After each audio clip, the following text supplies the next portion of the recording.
Lateralidad. Todos los pacientes tienen una dominancia hemisférica en el cerebro. Y es por eso, por ejemplo, que Tomás es zurdo, pero la señorita aquí es diestra. ¿No? Y esa dominancia va a determinar, básicamente las enfermedades se cambian de lado. Y el mismo conflicto que a él le va a generar una patología, el hombro derecho, a ella se la va a generar en el hombro izquierdo, por el puro hecho de tener dominancia. Por lo tanto, es importante determinar la lateralidad. Entonces, esta es una tomografía del encéfalo. ¿Qué tipo de corte es? Exactamente, transversal. Y esto está en la cabeza, entonces se ve el encéfalo. Está bien alto, por eso se ven estos dos vacíos acá que son normales. Lo que me interesa es que ustedes vean el conjunto de círculos concéntricos que tiene como centro este punto.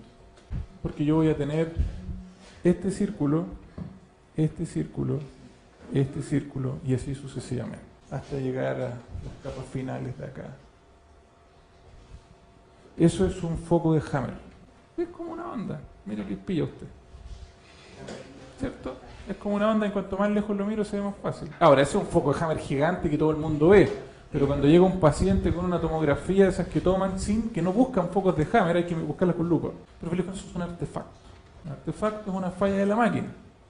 Entonces el doctor Hammer, como era pillo, dijo, bueno, si al paciente yo le tomo una tomografía transversal, horizontal, y esto es un artefacto, si yo se la tomo sagital y me queda el paciente mirando para allá, el artefacto va a estar inmóvil. Por lo tanto, por ejemplo, si el paciente me queda así, con la nariz ahí, la boca, ¿cierto? El artefacto tiene que seguir aquí mismo, porque es un artefacto de la máquina, pero el foco se corría para acá, y cuando lo ponía frontal se le corría para acá. El doctor Hammer, entonces, como era científico, mentalidad de genio, dijo, no, cuando no se cumple la predicción del conocimiento, entonces hay que echarle una mirada a qué es lo que está pasando. Y se dio cuenta que uno puede ajustar el tomógrafo para buscar focos de Hammer. ¿Y qué es lo que va a pasar, por lo tanto? Yo voy a tener un síndrome de Dirk-Hammer que va a tener repercusiones paralelas en la psique, en el cerebro y en el órgano. Y eso después me va a generar un montón de síntomas y signos. Casi. El color de los ojos no es un signo habitualmente, ¿ya? Por ejemplo, el color del iris podría ser un signo del punto de vista de la iridología, ¿ya? Ahora, sí, el color de la conjuntiva pues es un signo clásico de la medicina. Y incluso cuando yo al paciente le miro y en vez de tener el ojo blanquito, por ejemplo, lo tiene amarillo, eso es un signo que puede significar muchas cosas. Cuando yo quiero ver cómo tiene la mucosa interna, si está muy pálida, si está muy roja, también es un signo. Los hallazgos que son objetivables por mí son signos. En cambio, la percepción subjetiva del paciente son síntomas. Entonces, el paciente va a llegar, como dice su compañera, va a llegar con síntomas como el dolor de algo y signos como fiebre. Como dijo ella, yo puedo cuantificar la temperatura con 1000 herramientas distintas. Y hay técnica para tomarle la temperatura a un paciente dependiendo de la edad que tenga, la enfermedad que tenga, en el lugar donde trabajo, etc. Y depende si estudio libros de medicina de Cuba, de Europa, de Estados Unidos, todos dicen cosas distintas.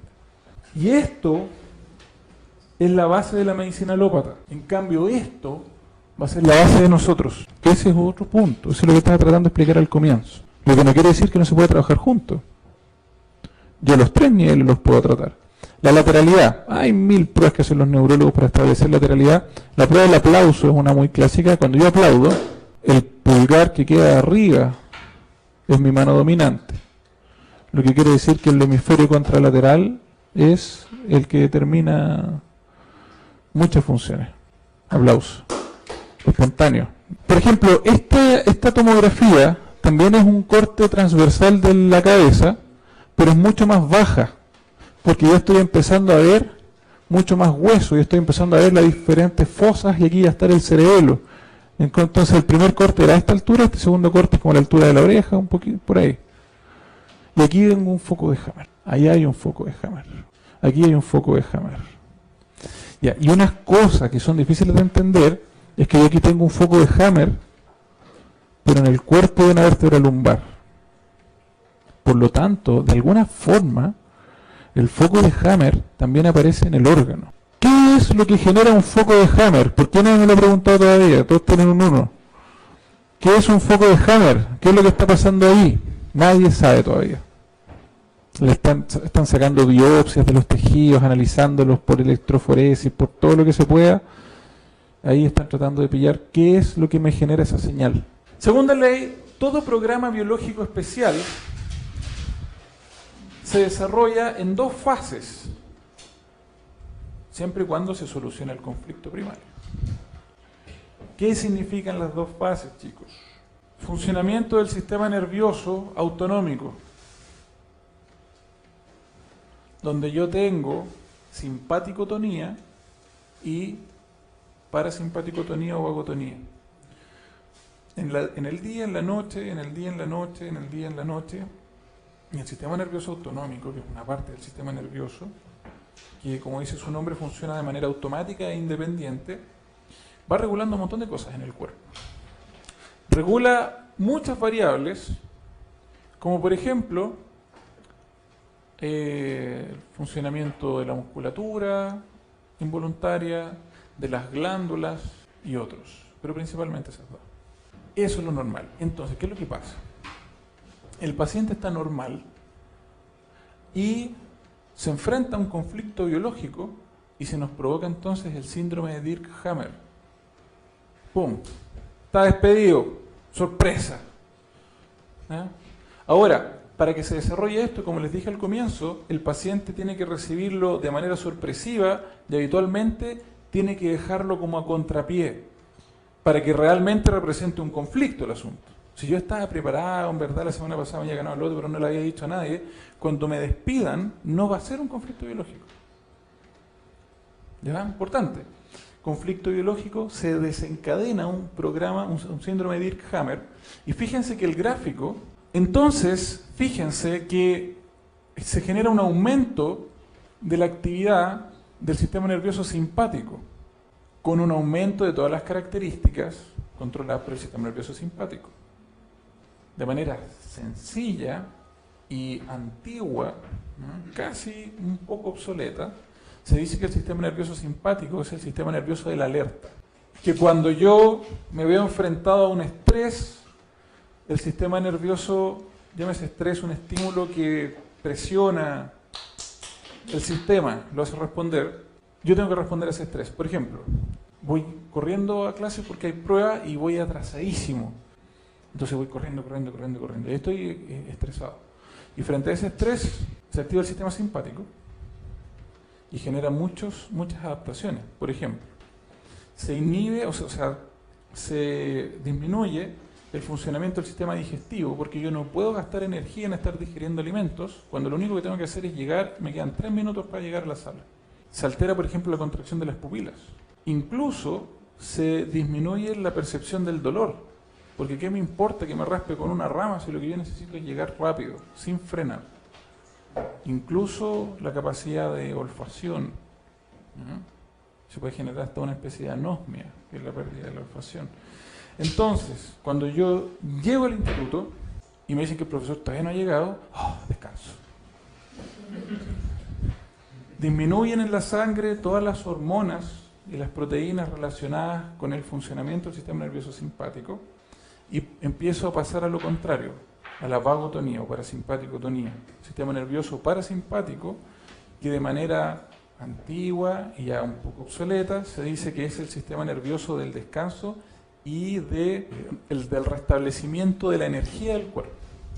Por lo tanto, que se activa en otras circunstancias. Por ejemplo, cuando yo voy a descansar, ¿cierto? Voy a relajarme, por ejemplo, después de comer, para poder digerir los alimentos, absorberlos. Entonces empieza la vagotonía y me doy cuenta, me empiezo a cansar para empezar, me empiezo a pensar con más tranquilidad, qué bueno que no llegó el profe, voy a aprovechar de repasar un rato, me tranquilizo, puedo hablar tranquilo. Me doy cuenta que en el camino me raspé con una rama y ahora me empezó a doler. Incluso me doy cuenta que empiezo a sentir olores raros y digo, ¿qué habré pisado? No me di ni cuenta. Entonces se empieza a activar otras funciones del sistema nervioso.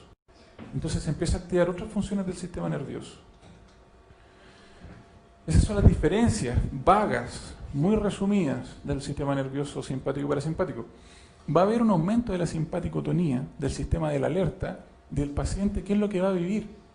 depende de la ubicación del foco de Hammer, por lo tanto depende del órgano afectado, y si es derivado de distintas partes del embrión voy a tener diferentes resultados. Eso lo vamos a ver en cuarto año. Pero lo que a mí me interesa es que aquí el paciente, por ejemplo, va a tener insomnio, a veces, normalmente, simpático tónico. Va a estar todo el día pensando en el problema, ¿ya? Y cuando llega la solución del conflicto, el paciente va a una vagotonía. ¿A una cuánto? Vagotonía o parasimpaticotonía, un tono parasimpático. El otro era una simpaticotonía, aumento del tono simpático. Por lo tanto, aquí el paciente lo que va a experimentar es todo lo contrario. Aquí yo estaba sometido a estrés, se acabó el problema, ¡pum!, caí a la cama. ¡Oh! Ya en la cama, lleno de flemas, quiero dormir todo el día, no tengo energía para nada, tengo que restablecer todo, por ejemplo, ¿ya? Y cuando se acaba esta fase, que habitualmente es de restablecimiento del cuerpo y normalización de todos mis órganos que fueron adaptados en esta etapa, ¿ya?, para poder vivir, después viene la normalidad. Entonces nuestra vida son puros conflictos biológicos. ¿Cómo? Nosotros, todo lo que vivimos Claro, habitualmente estamos viviendo muchos conflictos biológicos, habitualmente. Entonces, el paciente no entiende por qué me resfrié. Y te llega un paciente a la consulta, tú lo vas a evaluar y tú vas a decir, este paciente tiene bronquitis, traqueitis, faringitis, amigdalitis, sinusitis, y todas esas inflamaciones de la vía respiratoria tienen un conflicto biológico distinto. Entonces el paciente va a ir al médico y le va a decir, ¿pero por qué me dio faringitis y no bronquitis? No, es que el bicho se pegó ahí, le dice. Pues el bicho no sabe anatomía. Usted va a poder entender por qué. Y claro, el paciente no sabe por qué se resfrió. El paciente no sabe por qué hoy día se levantó y le duele acá. No sabe por qué. Entonces nosotros nos vamos a dar cuenta, cuando a mí me llega la consulta, es el paciente que me llega a la consulta de medicina manual por un problema musculoesquelético, pero que su problema es de origen en un conflicto biológico. ¿Cómo se llama ese paciente en medicina manual? Y que los quiroprácticos, traumatólogos, kinesiólogos, osteópatas lo han bautizado y no saben. El paciente ortopédico. El paciente ortopédico, que ustedes se van a dar cuenta de lo que 150.000 quiroprácticos en Estados Unidos no han podido notar, que es un paciente que se enfermó por un conflicto biológico, normalmente. Y ahí hay una diferencia enorme. Cuando los atletas me vienen a ver a mí y dicen, no, es que yo me voy a contar quiropráctico, es un excelente quiropráctico, le digo. La diferencia de lo que vamos a hacer acá es que yo te voy a decir por qué se te, entre comillas, sale el hueso, que es como una explicación básica a un paciente, pero eso no es lo que pasa. Se los evalúa, tú le dices, tú tienes tal problema. Sí, ya, tenemos que solucionar eso, porque si no te vas a tener que seguir ajustando toda tu carrera y no es la idea. Te sale caro, pierdes tiempo, te puedes lesionar. Entonces los pacientes prefieren eso siempre. Así. Nivel de la psique, la actividad del conflicto se manifiesta como una preocupación constante acerca del conflicto. Eso es lo que va a estar pasando en la psique. Nivel del cerebro, la ubicación donde el conflicto impacta en el cerebro está determinada por la naturaleza exacta del conflicto. Como les decía yo, me echaron del trabajo, escasez, humillación, quizás qué cosa significa, eso va a determinar que se establezca en una diferente parte del cerebro o del encéfalo, en verdad. Y el nivel del órgano, si más tejido es requerido para facilitar una solución del conflicto, nivel del órgano, si más tejido es requerido para facilitar la solución del conflicto, el órgano o tejido relacionado con el conflicto responde con reproducción de sus células y empieza a crecer. Usted, ¿cómo se llama eso en medicina alópata? ¿Qué nombre le pusieron? Tumor. Cáncer es otra cosa. Tumor. Entonces, preguntas básicas que sí se pueden conversar en primer año. Perdón, profesor. Diga. Si fuese un niño que no tiene tantos conflictos... ¿Cómo no tiene tantos conflictos? Pongamos el ejemplo de un niño que está dentro del útero. Es una excelente pregunta. La primera pregunta que hacen todos los médicos, de hecho. Mi hijo nació con síndrome de Down. ¿Cómo va a ser eso un conflicto biológico si nació así? Ya. Podría haberles puesto la foto de los niños con síndrome de Down cuando se van cenando, de los cuales yo no he atendido ninguno. Cuando hay más de un conflicto biológico, que es algo que no les quería pasar en clase, cuando hay más de un conflicto biológico paralelo, en etapa activa, se genera en el adulto una alteración de la mente y vamos a obtener esquizofrenias, vamos a obtener trastornos de bipolaridad, etcétera, y los vamos a entender súper bien con medicina germánica y los vamos a sanar, ¿ya? Lo que parecería una odisea en medicina alópata.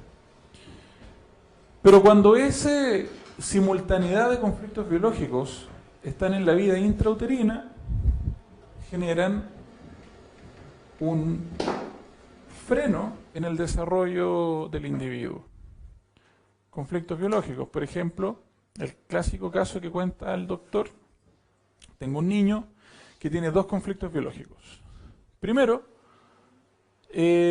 al lado de la casa están construyendo un edificio. Ustedes van a decir, ya, en tal semana se desarrolla el pulmón y ya tiene surfactante y el bebé podría ventilar.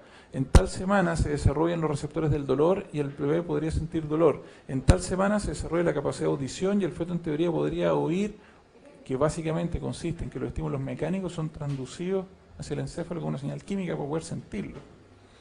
O sea, el conflicto biológico de que todo el día yo esté sintiendo esto, sin duda va en contra de la vida, ¿ya? Si yo a eso le sumo un segundo conflicto biológico, en una semana determinada del desarrollo intrauterino, no tengo ninguna otra respuesta más que síndrome de Down. Y voy a tener síndrome de Di-George, y voy a tener tetralogía de Fallot, distintas cosas dependiendo del momento y el conflicto biológico que esté experimentando el niño, ¿ya?